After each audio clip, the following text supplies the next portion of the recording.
Olá, sejam bem-vindos e bem-vindas a mais uma edição do Alvorada em Pauta. O episódio de hoje é sobre a proposta de reforma tributária que está em tramitação no Congresso Nacional. O texto já foi aprovado na Câmara dos Deputados e agora falta a análise do Senado. Quem explica melhor do que se trata o projeto é o professor Walter Lobato, mestre e doutor em Direito Tributário pela UFMG. Olá, Walter, é uma satisfação te receber aqui no estúdio da Alvorada FM. Rafael, o prazer é todo meu estar aqui. Para a gente começar, como você avalia a proposta de reforma tributária aprovada pela Câmara e que está em tramitação no Senado?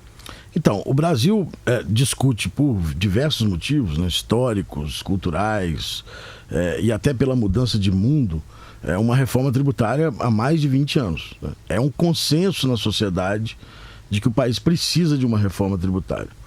Por algumas questões muito simples de se entender. A nossa carga tributária é uma carga tributária, primeiro, regressiva. O que significa isso? A gente tributa mais quem menos tem. E isso inibe consumo, por exemplo.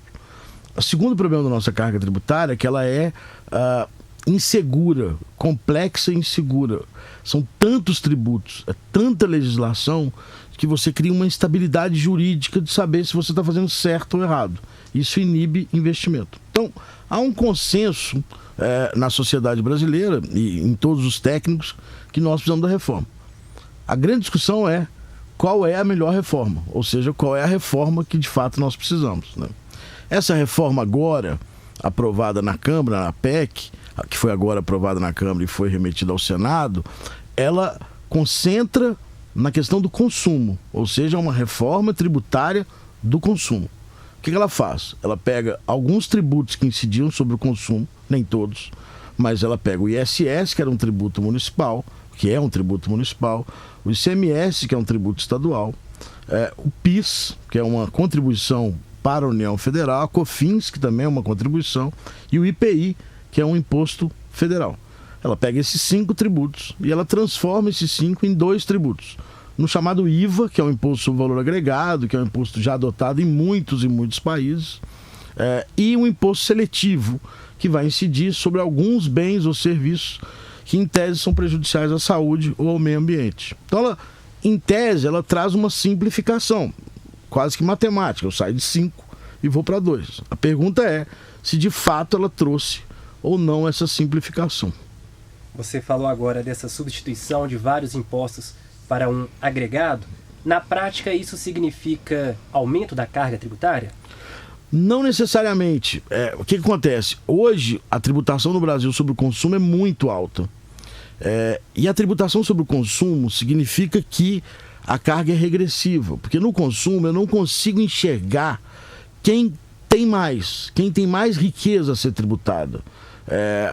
Quando eu tributo muito alto o combustível, eu estou tributando o combustível alto e está afetando o sujeito que tem um carro importado, caríssimo, mas também está afetando aquele que usa o transporte público, porque a tarifa vai aumentar se o combustível aumentar. Então, quando você tributa o consumo, você não consegue distinguir quem tem mais, quem tem menos. Isso é que é ser regressivo. E a nossa carga tributária é muito regressiva, porque incide muito sobre o consumo. A ideia dessa reforma é desonerar um pouco aquilo que é a indústria, a produção, porque o Brasil desindustrializou nos últimos anos, mas para fazer isso e manter a mesma carga tributária, alguém tem que pagar a conta. Então essa reforma, ela reequilibra as bases. Então você vai ter uma provável redução para a indústria, por exemplo, e certamente um aumento no caso dos serviços, que hoje são menos tributados do que a indústria. Então, dizer que vai ter aumento ou redução de carga, só na prática que a gente vai saber como que a economia vai reagir. Certamente você vai ter aumento para alguns setores e redução para outros. Uma das propostas que estão presentes no projeto de reforma tributária é o sistema de cashback. Você poderia explicar resumidamente do que se trata? Isso tem muito a ver com o que a gente acabou de falar. Você tem alguns mecanismos para desonerar aquelas pessoas que têm baixa renda. Ou seja, quando a pessoa tem uma baixa renda, no imposto de renda, por exemplo, basta ter a tabela de imposto de renda e dizer, olha, até tantos R$1.000 não paga imposto de renda. É mais fácil de você distinguir. No consumo, Eu não consigo saber quem vai comprar o feijão se ele tem capacidade contributiva ou não de pagar um imposto sobre aquele alimento. Então, como você tem duas formas. Ou você desonera completamente a cesta básica, por exemplo, e diz, olha, na cesta básica ninguém paga tributo sobre esse consumo. Isso vai fazer com que aquele de baixa renda não pague o tributo, mas também vai fazer com que aquele de a renda mais alta não pague tributo sobre a cesta básica. Esse é um mecanismo. O ruim dele é que se acaba não tributando quem tem capacidade contributiva. E o outro mecanismo tributa todo mundo e se cria um programa de devolver àquele de baixa renda o imposto que ele pagou sobre aquele consumo que ele precisava fazer, mas que ele não tinha capacidade contributiva. É um programa social de devolução de tributo, né? Como a gente tem alguns programas sociais no Brasil de renda mínima. É mais ou menos isso, ou seja, eu calculo mais ou menos quanto que uma pessoa que ganha um salário mínimo paga quando ela consome, 1, 2 salários mínimos quando ela consome, e devolvo para essa pessoa, para essa família, para essa renda familiar, o valor que ela gastou no consumo em tributos, porque ela não tinha capacidade contributiva para pagar aquele tributo que ela pagou. Muita gente defende esse mecanismo, existem alguns, até estados no Brasil que passaram a fazer isso no ICMS, alguns países fazem esse programa, mas a gente entra numa questão muito polêmica que é o programa social de devolução de renda, como isso pode ser feito para que isso não vire um certo populismo, um certo instrumento eleitoreiro, etc. Toda aquela discussão que nós já temos em vários programas sociais, mas basicamente o cashback é isso, é devolver aquilo que você pagou e não tinha capacidade contributiva de pagar. Na sua opinião, o que o Senado poderia alterar no texto que já foi aprovado na Câmara dos Deputados? Então, o problema dessa reforma, quer dizer, em tese, a gente segue o que se precisa fazer. Ou seja, se nós temos um sistema regressivo, tributa mais quem menos tem. Se nós temos um sistema complexo, porque temos muitos tributos, com uma legislação muito vasta, e se a gente tem um sistema inseguro, porque há uma instabilidade jurídica no país, em tese, uma reforma tributária que pega 5 tributos, transforma em 2, ela simplifica e aí estaria atingindo um dos objetivos, né, então postos na reforma tributária. O problema é que essa reforma tributária, ela primeiro cria um período de transição muito grande, em que você vai viver ainda na casa antiga, que está cheia de infiltração, e já vai ter que gastar dinheiro com a casa nova que está sendo construída, que é o novo sistema. Esse período de transição é um período muito grave, porque na verdade eu não substituí 5 tributos por 2, eu acrescentei 2, porque eles vão coexistir durante algum tempo. Então os 7 tributos vão coexistir até que os 5 possam extinguir e os 2 possam ficar. Então esse é um problema grave, eu não sei se a economia do país suporta. Um outro problema grave é que o mundo mudou muito rapidamente com a revolução tecnológica. Hoje a gente já não consome bens como os nossos pais consumiam, né? Hoje o serviço prevalece muito mais do que sobre os bens. As pessoas hoje gastam em serviço mais do que gastavam antigamente, e menos em bens, e menos em mercadoria, né? Esse fenômeno econômico faz com que você tenha uma tributação maior sobre os serviços que a reforma se propõe. E aí e tenho certeza que ninguém consegue saber qual é o efeito econômico que isso pode causar. Ninguém pode te dar certeza de que ao tributar menos a indústria e mais o serviço, que vai haver uma reação da indústria capaz de suprir o ônus que foi dado ao serviço. Pode ser que o impacto, por exemplo, de desemprego, quando se tributa mais o serviço, seja maior do que o impacto positivo na indústria. São fenômenos que se só descobre se isso acontecer na prática. Mas o fato, Rafael, é que nós temos um dado concreto. A Câmara dos Deputados aprovou uma PEC de reforma tributária e aprovou com uma votação expressiva.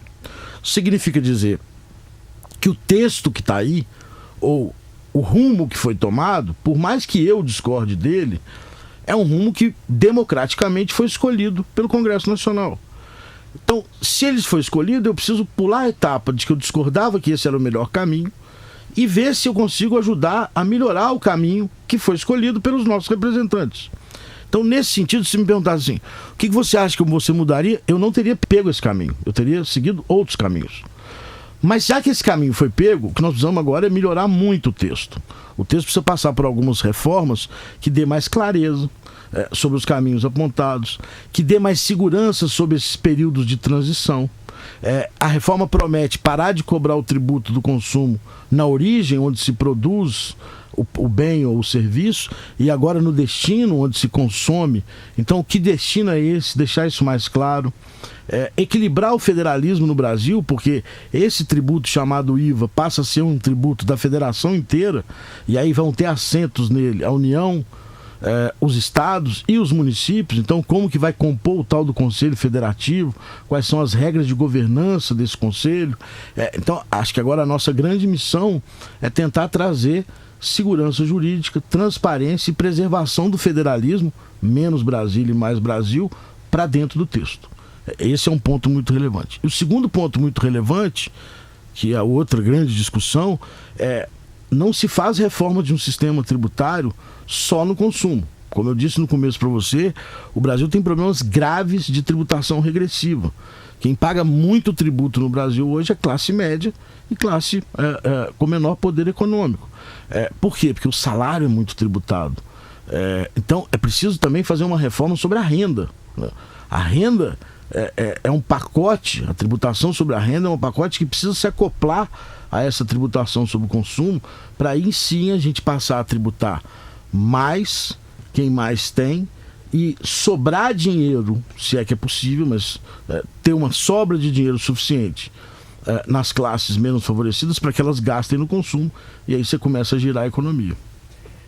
Agora, você falou que a sua opinião a respeito da proposta de reforma sobre o consumo se baseia no que já foi aprovado.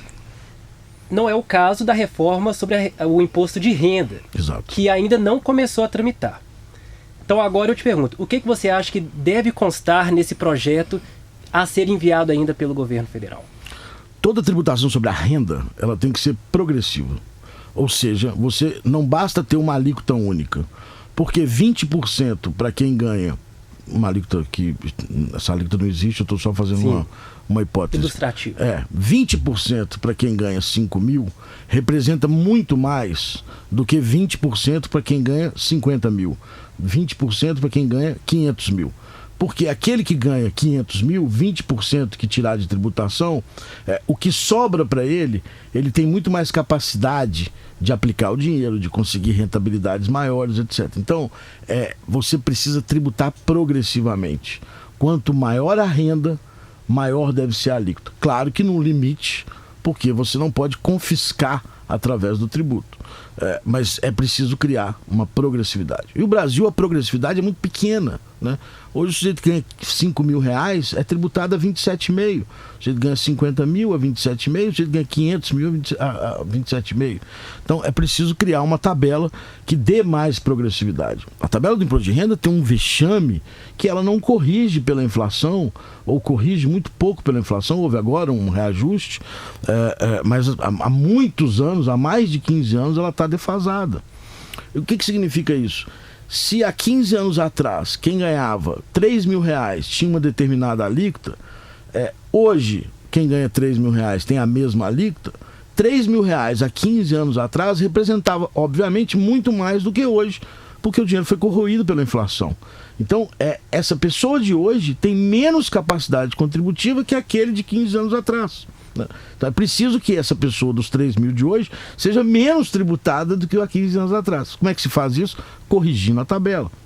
Temos que discutir, por exemplo, algumas tributações de aplicações financeiras. Tem que ser discutido no Brasil, porque hoje é muito mais seguro ser um rentista, porque você recebe de volta os juros mais caros do mundo e que você ainda é menos tributado e não tem risco econômico nenhum do que aquele empresário que vai se arriscar na atividade econômica, que vai colocar ali o seu valor para ter algum retorno. Então é preciso incentivar a atividade produtiva, atividade que gera emprego, né? para mexer com a economia. Então é isso, assim, tributar a renda significa tributar mais quem menos tem, mas também tributar mais quem mais tem, mas também estimular a produção. Hoje, no país, é muito mais seguro aquele que tem um pouco de dinheiro a investir num banco, investir numa aplicação financeira, do que investir no setor produtivo, abrindo um negócio. Ele tem insegurança jurídica, ele tem uma tributação muito alta e ele tem os riscos do negócio, né? Então é preciso a gente virar essa chave para que o país possa mover a economia. Tem algum país que você considera referência no quesito progressividade do imposto de renda? Tem alguns países. A Alemanha é um país que tem um respeito à progressividade muito grande. No geral, a Europa tem bons modelos de tributação sobre a renda, né? Para você ter uma simples ideia, na Alemanha se respeita, em outros países da Europa, mas só um exemplo, você verifica a renda familiar. Então, a renda familiar é sempre dividida para que você encontre a alíquota, porque um casal que recebe uma determinada renda familiar tem menos capacidade contributiva do que aquele solteiro ou aquela solteira que recebe a mesma renda, né? Então até isso é verificado. Isso é importante, né? Importante porque é através do imposto de renda, através da tributação direta, que você encontra a capacidade contributiva. O tributo mais justo, e os tributaristas são unânimes nisso, é o tributo direto, é o tributo sobre a renda, porque eu consigo aferir a situação de cada pessoa. Como eu te disse, é muito difícil saber quem consome combustível na sociedade. A produção consome, a renda baixa consome, a renda média consome, a renda alta consome. Então você acaba tributando todos de maneira mais ou menos igual, o que significa ser desigual, porque eles têm situações desiguais, né? Mas a tributação sobre a renda não, ela consegue perceber a situação de cada pessoa e tributar de maneira mais justa. Veja, tributar de maneira mais justa não é tributar muito, porque tributar muito significa afugentar o capital, significa expulsar o capital do Brasil e fazer com que ele não aplique na produção. Tributar de maneira justa significa buscar não tributar aquele que não tem capacidade contributiva, mas ao mesmo tempo buscar um equilíbrio para estimular a atividade econômica. O Brasil precisa voltar a crescer. E um dos motivos, tem muitos outros, mas um dos motivos do não crescimento é o nosso sistema tributário. Walter, agora a nossa conversa está chegando ao fim. Você gostaria de fazer um comentário para encerrar o nosso papo sobre reforma tributária? Sim, primeiro agradecer muito, né, o convite, é uma honra e uma alegria enorme estar aqui com vocês da Alvorada, e dizer que esse é um assunto de extrema relevância para o país. De extrema relevância porque quando se mexe com o sistema tributário, certamente nós estamos mexendo com a economia, com o dia a dia das pessoas, né? Há um texto do Nelson Saldanha que eu gosto sempre de lembrar, que ele faz uma comparação, e aí depois houve uma adaptação para a área tributária, que ele dizia: por que nós cuidamos tão bem do nosso jardim e não cuidamos tão bem assim das nossas praças, né? Direito tributário, direito financeiro, orçamento são as nossas praças, ou seja, nós precisamos voltar a ter a sensação de pertencimento da coisa pública. Dizer o seguinte: olha, quando se mexe com o sistema tributário, quando se retira do privado e leva para o público, significa que está subsidiando o Estado. Então nós temos que discutir o Estado que a gente quer, qual é o tamanho desse Estado, quais são as funções desse Estado, como que esse Estado vai combater as desigualdades vergonhosas sociais que nós temos, como que nós vamos fazer para o país crescer, desenvolver. Tudo isso tem a ver com reforma tributária. Então a reforma tributária não pode ser um assunto que fique restrito a um gabinete de tecnocratas, porque é um assunto que envolve diretamente o nosso dia a dia. Quando nós estamos fazendo essa transmissão aqui, nós estamos pagando tributo. Quando nós estamos consumindo a água, o café, o combustível, o tempo todo a gente está pagando tributo. Ou seja, tributo é uma questão de cidadania também. Então é preciso trazer essa consciência para a sociedade brasileira. Walter, muito obrigado pelos esclarecimentos.